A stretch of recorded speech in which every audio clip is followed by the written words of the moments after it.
Jadi sekarang kita akan membahas mengenai teori medan Klein-Gordon, gitu ya. Nah, jadi kita tinjau persamaan Klein-Gordon, yaitu H bar kuadrat dA lembar kuadrat plus M kuadrat C pangkat 4 VI sama dengan 0. Dan juga kita tinjau persamaan Dirac, IH bar gamma mu partial mu minus MC PI sama dengan 0. Nah, kita tahu bahwa solusi dari persamaan Klein-Gordon dan persamaan Dirac, V itu merupakan fungsi gelombang yang mempresentasikan keadaan dari satu partikel. Nah, masalahnya terdapat permasalahan ketika kita merepresentasikan V sebagai keadaan partikel, yaitu keberadaan energi negatif, yang kemudian kita simpulkan sebagai antimateri. Nah, ketika terdapat radiasi dengan energi yang cukup, maka akan menciptakan pasangan materi-antimateri yang merupakan eksitasi dari partikel pada energi negatif dan lubang pada energi negatif. Nah, yang jadi pertanyaan adalah dari mana sih partikel energi negatif itu berasal? Ketika kita membahas mengenai teori lubang Dirac gitu ya, ya udah di dalam lautan energi negatif itu udah ada partikel, tapi nggak memberitahu gitu ya dari mana partikel itu berasal. Dan juga bagaimana bisa radiasi foton itu menciptakan pasangan anti materi dari ketiadaan gitu ya, kan itu awalnya nggak ada ya. Lautan energi negatif yang udah penuh itu nggak bisa diamati, nggak bisa diapa-apakan, tapi ketika kita kasih radiasi itu tiba-tiba muncul pasangan eh, materi dan antimateri, dan itu berasal dari ketiadaan gitu ya. Bagaimana bisa? Nah, untuk menjawabnya kita gunakan teori medan kuantum. Nah, teori medan kuantum itu kita mengambil fungsi V dan ya V ini yang merupakan solusi dari persamaan Klein-Gordon atau persamaan Dirac itu bukan sebagai fungsi gelombang, tapi sebagai medan kuantum gitu ya. Nah, jadi mulai di bab ini kita gunakan satuan natural, yaitu H bar sama dengan C sama dengan 1. Nah, jadi dari prinsip Hamilton kita memiliki bentuk persamaan gerak dari suatu partikel itu adalah sedemikian sehingga memiliki aksi yang minimal. Nah, pertanyaannya bagaimana bentuk aksi atau Lagrangian yang memberikan persamaan Klein-Gordon?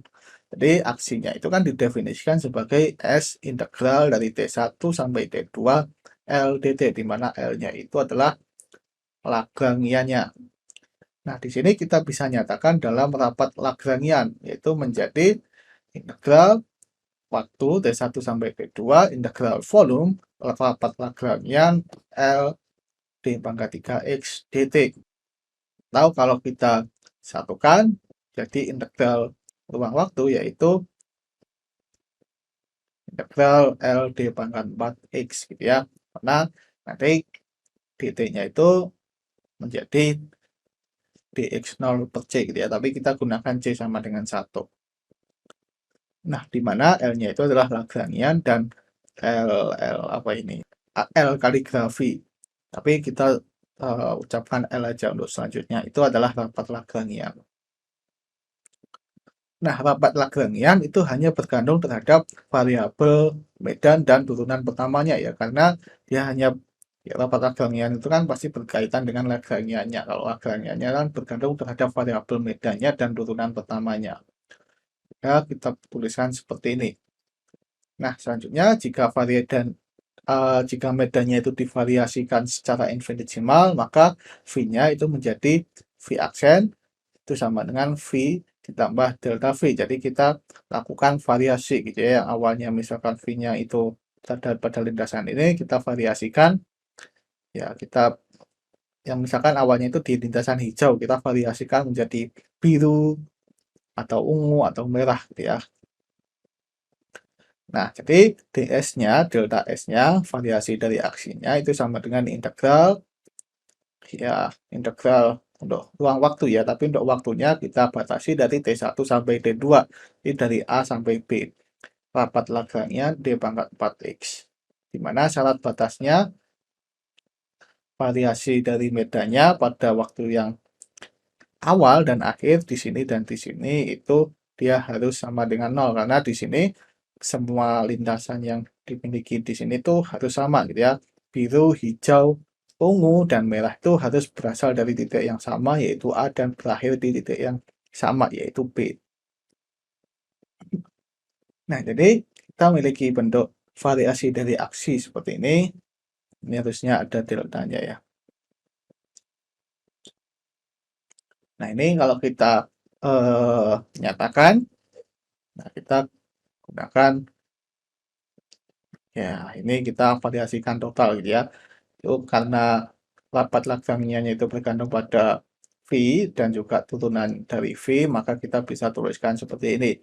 Jadi parsial L ini tetap parsial L, parsial V, delta V ditambah parsial L, parsial dari parsial mu V, delta parsial mu V. Nah, kemudian kita bisa dapatkan dan kita akan dapatkan bentuk seperti ini gitu ya. Jadi apa yang terjadi di sini? Ini kita lakukan turunan total gitu ya.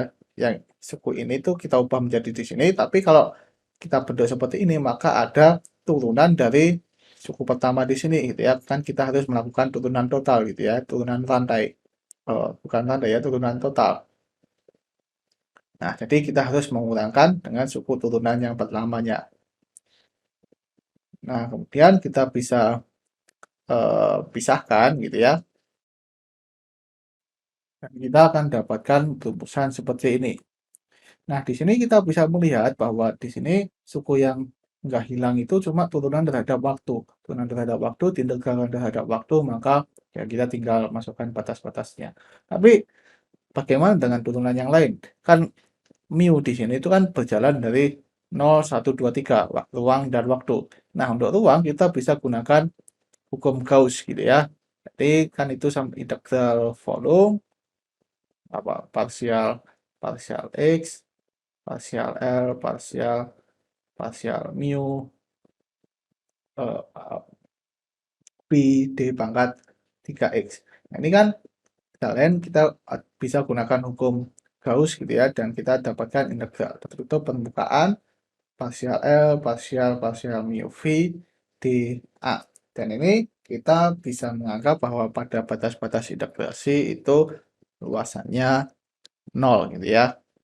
Nah, ya di ya kita kalau kita tinjau batas integrasinya di jauh tak hingga maka kita bisa menganggap nilainya 0. Hingga suku yang enggak 0 itu tidak lain adalah yang turunan waktunya.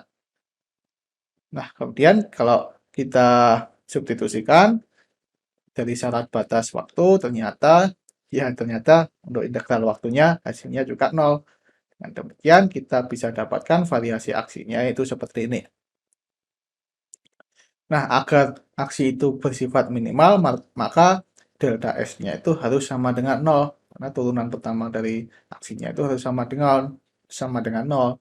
Nah, dengan demikian, karena variasi dari aksinya itu seperti ini, maka suku yang ada di dalam kurung itu harus sama dengan 0. Dengan demikian, kita akan dapatkan parsial L, parsial V, minus parsial mu, parsial L, parsial dari parsial mu V, itu sama dengan 0. Yang mana tidak lain persamaan ini adalah persamaan Euler-Lagrange yang berkaitan dengan rapat Lagrangian. Nah, sekarang kita tinjau rapat Lagrangian dalam bentuk L sama dengan setengah parsial mu V minus M kuadrat per 2 V kuadrat. Nah, maka kita turunkan parsial L parsial V itu sama dengan minus M kuadrat V. Dan juga parsial L parsial mu V itu sama dengan parsial mu V. Nah, kalau kita substitusikan ke persamaan Euler-Lagrange, maka parsial L parsial mu V parsial L parsial V minus parsial mu parsial L parsial mu V itu sama dengan minus M kuadrat V minus parsial mu V itu sama dengan 0. Dengan demikian, kita akan dapatkan parsial mu minus M kuadrat V itu sama dengan 0. Dan persamaan ini itu adalah persamaan Klein-Gordon. Nah, kalau kita tinjau rapat Lagrange yang Klein-Gordon, kita bisa definisikan rapat Lagrangian Klein-Gordon itu adalah setengah partial mu v minus m kuadrat per 2 v kuadrat gitu ya, karena kalau kita masukkan ke persamaan Euler Lagrange ini akan menghasilkan persamaan Klein-Gordon,